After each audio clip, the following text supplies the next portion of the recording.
Welcome into this KU Hawk Zone video and at CJ Online. My name is Matt Galloway. I'm the interim KU beat reporter for the Capital Journal, and I'm alongside Kevin Haskin, our columnist. We are here at the KFC Yum Center in Louisville, Kentucky. And Earl, what do you think about Louisville so far? Have you had enough time to get an impression? Enough time to explore, but awfully nice arena here, and I see Wes Unseld hanging from the rafters. That's at least his picture anyway, not himself, but pretty good to see after watching him play years ago in the Missouri Valley against Wichita State. Great arena, not so great name, but we'll move past that. The Jayhawks had their open practice today and some media availability. I know you wrote a couple of stories about that. What are your thoughts on the Jayhawks? Did they seem relaxed to you? Do you think that they had the right attitude going in? I know there wasn't really much to their practice.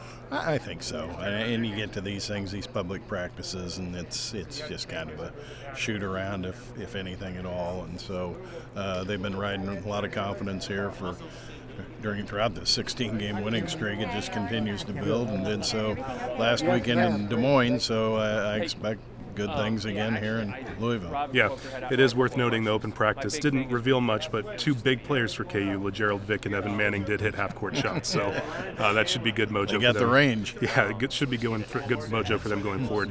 I want to, on a serious note, talk about Perry Ellis. He cracked the top 10 in scoring over the last weekend.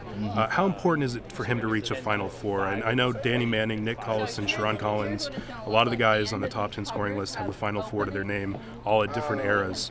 Do you think that would really add to his legacy as one of the all-time greats, or do you think that's not something that's necessarily necessary? I think it certainly does, and it would for him, especially how KU is disappointed the last 2 years. So I think to get to that level really kind of cements him in KU lore. I mean, this is a 4-year player.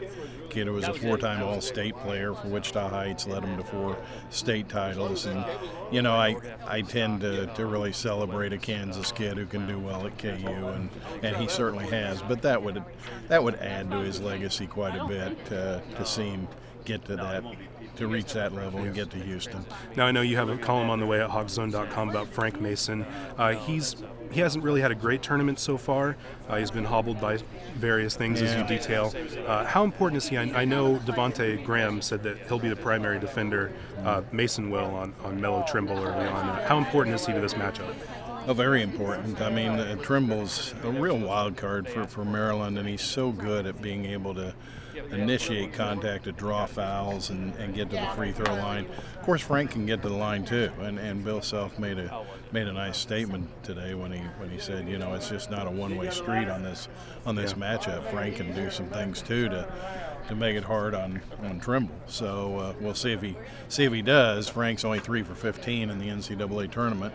But he gets to the line, he's got a good chance. He's 11 for 12 in the tournament, and he leads KU in attempts and makes from the foul line. So, you know, that's part of his game. I think he settled himself down to where he's not so conscious about always trying to get something off the bounce, and he's looking for teammates a little more, and that's helpful.